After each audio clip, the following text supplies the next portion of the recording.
Olá, seja muito bem-vinda, seja muito bem-vindo ao Capital Natural. Você também pode nos ouvir através do podcast do Band News TV. Muito obrigado sempre pela sua audiência e também pelas suas reflexões. Nós temos uma conversa que hoje chega à terceira e última etapa sobre o ODS 3, no qual as empresas, os governos, a sociedade têm a obrigação de garantir vida saudável à comunidade. Partindo de vários pontos, por isso tivemos duas conversas anteriores sobre esse tema. Agora a gente vai falar um pouco sobre saúde também, sobre a saúde lá, na ponta final, sobre o atendimento, sobre diagnósticos.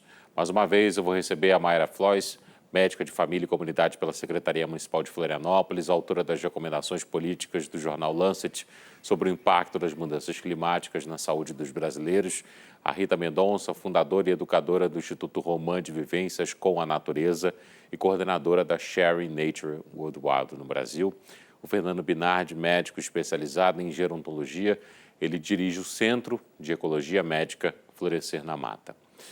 Rita, qual o papel da escola enquanto formadora de uma sociedade, enquanto local também ali de contemplação, como você trouxe na última conversa, qual o papel da escola nessa transição? Bom, eu só consigo pensar a escola como um lugar onde você vai construir o processo de transformação, um pouco também da mesma forma como o Fernando e Maiara está falando. Acho que as escolas, como fazer a escola integrativa, né, como a medicina integrativa. Eu acho que precisa a escola sair da sala de aula, eu acho que precisa estar mais ao ar livre, a escola precisa transformar seus espaços, os espaços com mais habitantes, além dos humanos, no ambiente da escola. Eu acho que a escola também precisa ultrapassar seus muros, estar integrada às praças, aos jardins e a toda a comunidade, né, todos assumindo as relações. Acho que também a educação ela precisa se dar junto com as famílias, não funciona muito bem se ela for separada, né? Acho que também a escola precisa ser menos conteudistas e mais se desenvolver o olhar do professor, de toda a equipe da escola, todos, né? Olhar para as crianças, para os estudantes, também para as faculdades, para qualquer nível.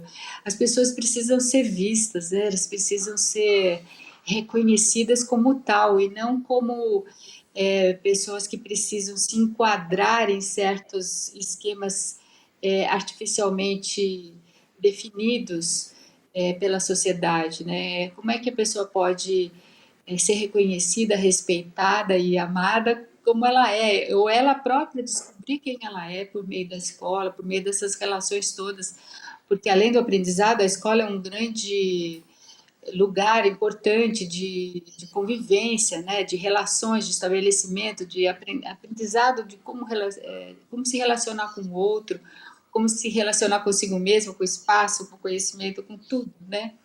Nesse sentido, eu acho que a escola, as nossas, precisa de grandes e grandes reformas, né? Nesse nível, para que ela seja menos autoritária, menos hierárquica, menos dominadora, né? Então é uma prisão para o professor hoje em dia quando ele está dentro da sala de aula e ele precisa controlar o comportamento dos alunos, ele precisa estar no lugar superior de quem sabe tudo.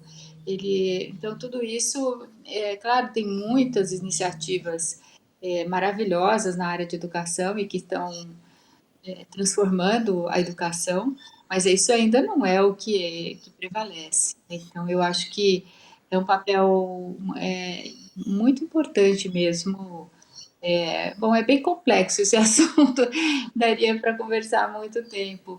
A gente tem feito um trabalho mais, claro, né? É um trabalho de educação sempre de formiguinha, mas a gente tem um trabalho que se chama Mais Natureza na Escola, É um curso para professores e tem um foco em como ajudar o professor a transformar a cultura da escola, porque além do espaço físico, né, da escola, como transformar a cultura mesmo, as relações, identificar o que um faz, conectar um com o outro. É, tem algo a ver também com um processo de empoderamento, né, do educador se sentir em condições fortes o suficiente para gerar essas transformações, né? Ao invés de estar sempre tendo que obedecer às normas que vêm do nível federal, mas também dentro da escola, as relações de poder e tudo aquilo, né? Como podemos transformar as relações de poder também dentro dos espaços e tornar esses espaços mais humanizados, assim. Está sendo interessante conversar com os profissionais da área médica, como são diferentes aspectos da sociedade, né? Tanto a medicina como a educação precisam de profundas transformações. Para quê? Para tornarmos esse mundo mais humano, mais bom de se viver, mais significativo, tornar a vida menos mecânica, menos seguidora de regras, de normas, mais as pessoas podendo viver de uma maneira mais plena, né? Plena relativa ao seu próprio potencial e plena no sentido de como que na relação com os outros, com o mundo, com os outros seres, o seu próprio potencial se amplia, a sua capacidade de interação e de ação também se ampliam.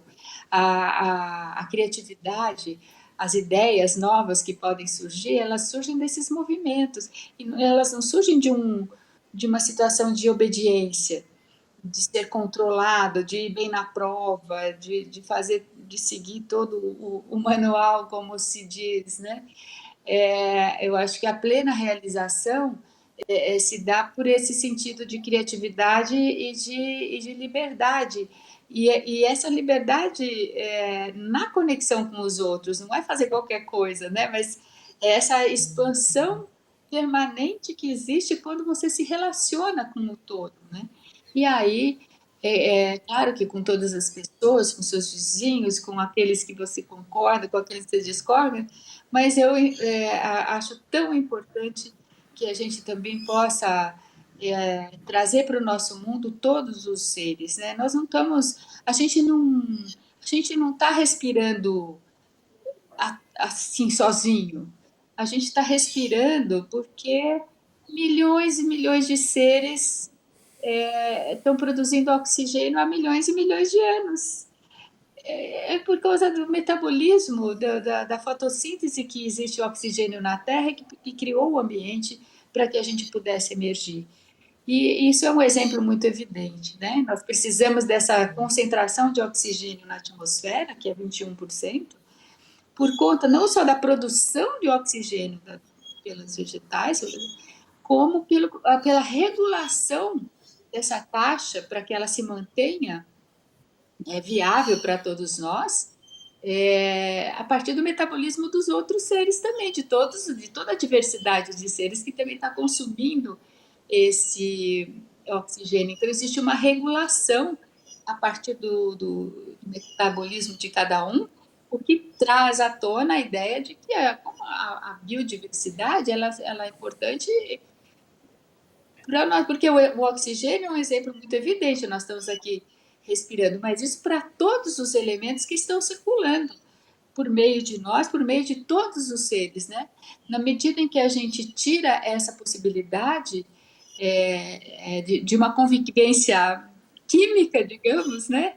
Mas não só, a gente tem o nosso próprio corpo, né? O nosso próprio olhar, ouvido, a constituição do nosso corpo, ela se deu ao longo da nossa história evolutiva a partir do contato, do convívio, de relações diretas, de olho no olho, ouvido no ouvido, de relações diretas com os outros seres, com essa miríade, com essa diversidade gigantesca de seres. Foi por meio dessas relações que nós nos formamos também como seres complexos. Eu tenho estudado muito as plantas e falo assim, como terá sido a inspiração que as plantas nos deram para nós querermos adquirir a postura ereta, né, a postura vertical, o que aconteceu nessa nossa história, né? E nós somos completamente relacionados a toda a vida na Terra. Essa maneira de nos vermos em separado é uma maneira doente, realmente uma maneira que não está trazendo benefícios para nós, não está sendo favorável. E por incrível que pareça, essa humanização também tem lá um ponto importante na digitalização. A minha última pergunta nessa terceira etapa é a doutora Maiara. Eu quero ouvi-la sobre algo que me chamou muita atenção durante essa pandemia da Covid-19, que foi a defesa do SUS também através de vídeos, por exemplo, no YouTube. Essa plataforma sendo utilizada para colocar esse assunto em evidência. É até uma pergunta para quem está nos acompanhando em casa ou no fone de ouvido, poder saber mais do trabalho de vocês também. Se você colocar no YouTube, por exemplo, os nomes dos nossos convidados, você vai ver coisas interessantíssimas lá. Maiara, como é que você vê a defesa do SUS e o trabalho de divulgação do SUS através do YouTube? Bem interessante essa pergunta, Pablo. Eu acho que, primeiro, no SUS, né? E o SUS e a saúde planetária, e o SUS que a gente tem conversado aqui, né? A urgência que a gente tem de talvez criar um SUS verde, né? É uma coisa que eu venho trazendo, né? Tem no Reino Unido a questão de criar a clínica verde, né? E eu acho que a gente tem um sistema único que está garantindo que pessoas sejam vacinadas, eu acho que essa apropriação e a entrada do SUS dentro do YouTube ou dos outros meios digitais ou todas essas conversas é uma urgência para a gente entender que o SUS é nosso. Ele veio de uma luta do movimento sanitário, surgiu, né, durante um período muito difícil da história do Brasil. Na década de 90, ele foi implementado após a Constituição Cidadã de 1988, e a necessidade que tem de a gente olhar para o SUS e entender que isso é um direito. Eu fico muito triste quando as pessoas dizem assim, eu não vou usar o SUS, não vou usar aquele exame, porque vai tirar de outra pessoa que talvez precise mais. O SUS não é para pobres. O SUS é para todos os brasileiros e brasileiras e todas as pessoas que estão nesse chão. Ele é um pacto que a gente fez comunitário para conseguir garantir acesso à saúde, para que não ficasse restrita a casas de misericórdias ou que não fosse um direito de poucos. É urgente a população brasileira entender que faz parte do SUS. Se você tem um alimento que você confia em comer, é porque existe uma vigilância sanitária, isso é SUS. Se você recebeu sua vacina da Covid, isso foi o SUS. E a gente está tendo vários cortes, e a gente está tendo várias dificuldades, né? E a questão a privatização de várias partes do SUS e de querer não tornar isso, né, um direito, né? A questão de talvez pagar ou pagar por consultas, isso é muito sério, porque a gente fez, todo mundo aqui quer, né, nós 4 que estamos aqui, a gente quer ter acesso a um sistema resolutivo, a um sistema que vai nos ajudar e que vai nos olhar dentro de um todo. E é muito importante a gente não ter um interesse financeiro nesse olhar, né? Senão eu estou produzindo pessoas que eu quero que adoeçam de novo, porque daí eu vou lucrar mais em cima delas? Ou eu estou querendo, de fato, criar uma comunidade resiliente? E o SUS faz parte disso. Quando a gente coloca a saúde como um direito, a gente está assumindo como sociedade que a gente vai olhar como um direito e vai conseguir transbordar, né, nesse acesso à saúde, em como que a gente vai produzir uma comunidade resiliente, como é que a gente vai habitar. E eu acho que um reflexo desse entendimento e que a gente pertence ao Sistema Único de Saúde se dá através dessa entrada nas mídias. E eu acho que isso é muito interessante, sabe, Pablo? Em 2015 eu criei a série SUS junto com colegas, né, o Hernande e outros colegas, que virou um canal, né, que tem hoje milhares de seguidores e informa muitas pessoas. E na época eu queria fazer uma animação de quadro branco desenhando o SUS, porque eu ficava angustiada que as pessoas não entendiam a importância desse sistema e o quanto que garante a nossa saúde, assim. Então, acho que é fundamental habitarmos e defendermos e lutarmos para termos um sistema bom e que responda à necessidade de todos e que garanta uma saúde que não é uma mercadoria, mas que é, de fato, estar inteiro nessa sociedade, como Rita vem falando, como o Fernando vem falando.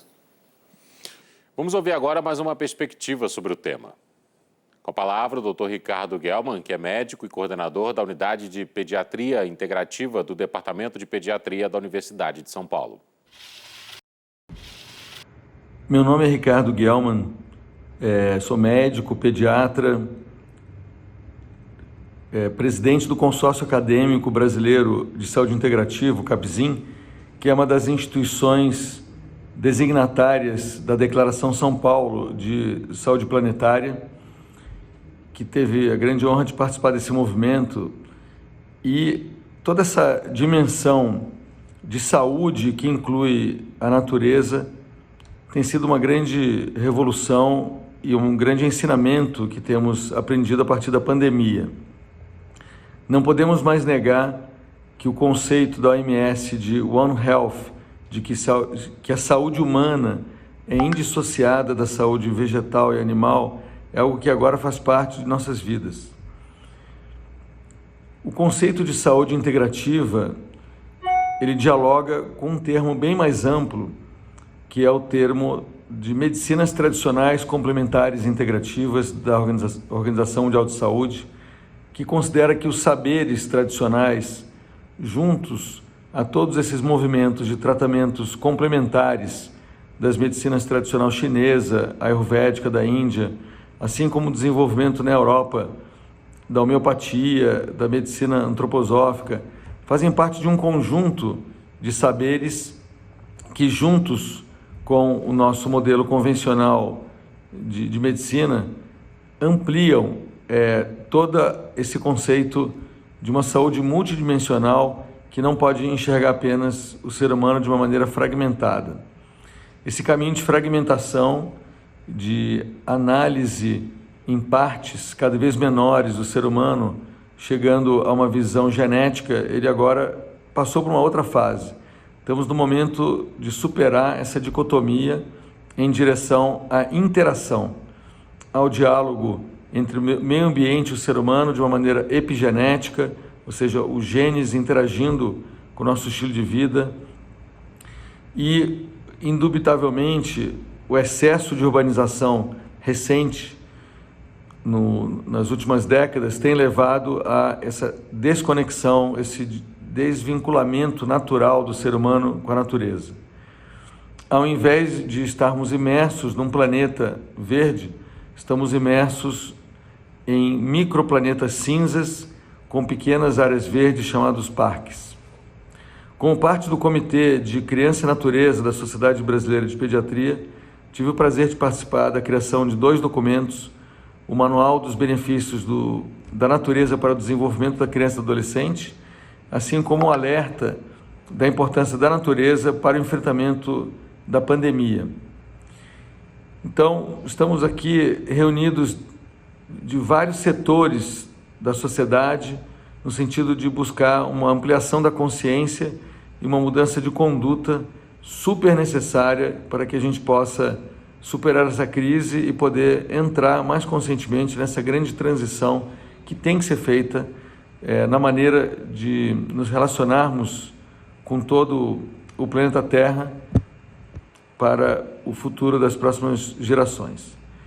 Então, aqui gostaria de deixar nosso depoimento, tanto da Sociedade Brasileira de Pediatria, como do Consórcio Acadêmico Brasileiro de Saúde Integrativa, como professor, como pesquisador, de que temos que dar as mãos, todos unidos, em uma direção de transformação.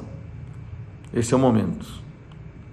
Muito obrigado e parabéns ao Capital Natural por trazer-nos juntos para esse debate tão importante. Obrigado. Em primeiro lugar, parabéns por ter escolhido esse tema, o SUS, que a gente quase não ouve, né? E só agora, no período da pandemia, que ele tem aparecido um pouquinho mais. Essa é o que é o SUS, né? É uma política de saúde extremamente generosa, uma política de saúde necessária para o desenvolvimento das nações, para o desenvolvimento do planeta, que ao fim e ao cabo é a nossa casa, né? E que opera o processo saúde e doença dentro de uma perspectiva coletiva, não é?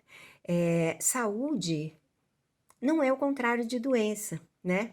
Então, a doença é alguma coisa que está dizendo que algo não vai bem. O sofrimento, ele produz doença. Então, o SUS o Sistema Único de Saúde é um projeto em que todos estariam incluídos. E não adianta a gente querer que só algumas pessoas tenham assistência médica, controle das suas doenças, não é? Hoje a gente está vendo com a questão da vacinação, com a questão do coronavírus, nós estamos vendo como é que não adianta você ter apenas alguns países vacinados, né? Porque a saúde é um bem coletivo. Ela não acontece se não acontecer para todo mundo. Então, essa ideia de que eu posso consumir individualmente tratamentos, os mais diversos, para que. E os outros, tanto faz, não precisa ter. Ora, qualquer situação de sofrimento, de falta, de carência, de não atendimento às necessidades básicas, essa é uma discussão comprida, mas que a gente tenha na nossa vida, ela vai produzir doença. E esse sofrimento, doença, ele afeta todo mundo. Ele não é alguma coisa que vá atender a alguns e não a outros. Quando a gente vê os dados de mortalidade, a gente vai ver as pessoas que podem consumir menos assistência médica, vamos dizer assim, acabam tendo uma longevidade maior. Acontece que saúde não é, de novo, o contrário de doença.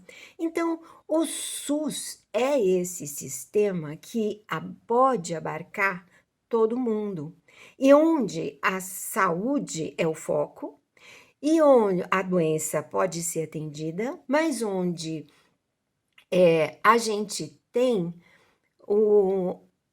uma situação em que você não tem o lucro com a saúde. Então, o lucro com a doença, porque a saúde não dá lucro, né? Então, o que dá lucro é a doença. Tem vários trabalhos mostrando isso. Então, essa é uma situação em que, no SUS, a gente tem uma possibilidade maior de lidar com isso, né? A gente tem uma possibilidade maior de trabalhar a saúde e não o lucro com a doença, não é? Então, e isto a gente pode avaliar, então. O SUS tem como perspectiva o coletivo, a visão do coletivo, o SUS tem como perspectiva a saúde, e aí eu vou controlar as doenças e os sofrimentos desde a sua causa, porque eu não estou preocupada com o lucro, né? O lucro tem base na doença, então se eu não estou preocupado com a doença, eu não estou preocupado com a doença, não estou... se eu estou preocupado com a saúde, eu posso fomentar mais saúde, cada vez mais saúde, né? Então, esse é um aspecto importante. Outro, a multi e interprofissionalidade. A saúde não é uma questão médica. O médico é um dos elementos, mas ele não é o único. O médico é um profissional que está mais focado na doença, né? Então, o leque, a família da saúde, digamos assim, que inclui até educador físico, não é? Então, ele isso é extremamente importante para que a gente possa ter um atendimento à saúde que atenda de fato à saúde, que não deixe as pessoas adoecerem, né? Então, a saúde, a multiprofissionalidade, a questão do respeito à epidemiologia, ou seja, quais são os agravos naquela região, quais são os sofrimentos que acontecem naquela região com maior prevalência. Então, eu posso focar, posso ter algumas orientações melhores naquilo, né? E outra coisa é o controle das pessoas. Então, os usuários do sistema, ou seja, os cidadãos do Brasil, eles podem participar dos conselhos locais, nos centros de saúde, nos conselhos hospitalares, nos conselhos regionais, nos conselhos municipais, no conselho estadual, nos conselhos estaduais, no Conselho Nacional de Saúde, num processo democrático. Então, o SUS é a expressão da democracia numa das áreas que tomam um espaço bastante grande e relevante da gente, né? Então, como a gente tem muitos lobbies, não interessa falar bem do SUS, né? Esse que é o difícil da gente aguentar, porque interessa empresas médicas, interessa seguro, saúde, interessa uma série de situações em que o que tem por trás é se aquilo vai ser superavitário ou não, né? Então, no SUS, o que não é gasto a mais é reinvestido no sistema, não é? E ele fica muito mais barato para todo o coletivo. Então, eu agradeço poder estar aqui com vocês falando um pouquinho disso. E aí veja, tecnicamente, financeiramente e politicamente, no sentido grande da palavra política, ou seja, no sentido da política como pressão, em que as pessoas, os cidadãos, podem olhar as práticas que estão realizadas, a qualidade dos profissionais e ir lá e participar no sentido da transformação, desde a situação mais micro até em nível de Brasil, né? É um sistema universal e generoso. Muito obrigada. Como foi bom ouvi-los no Capital Natural nessas semanas, viu? Muito obrigado por esse encontro. Agradeço demais a Mariana Flois, médica de família e comunidade pela Secretaria Municipal de Florianópolis, autora das recomendações políticas do jornal Lancet sobre o impacto das mudanças climáticas na saúde dos brasileiros. Rita Mendonça, fundadora e educadora do Instituto Roman de Vivências com a Natureza e coordenadora da Sharing Nature Worldwide no Brasil. Fernando Binardi, que é médico especializado em gerontologia, dirige o Centro de Ecologia Médica Florescer na Mata. E a você também que nos acompanhou por aqui, pelo Band News TV, pelas plataformas digitais, pelo podcast. Muito obrigado.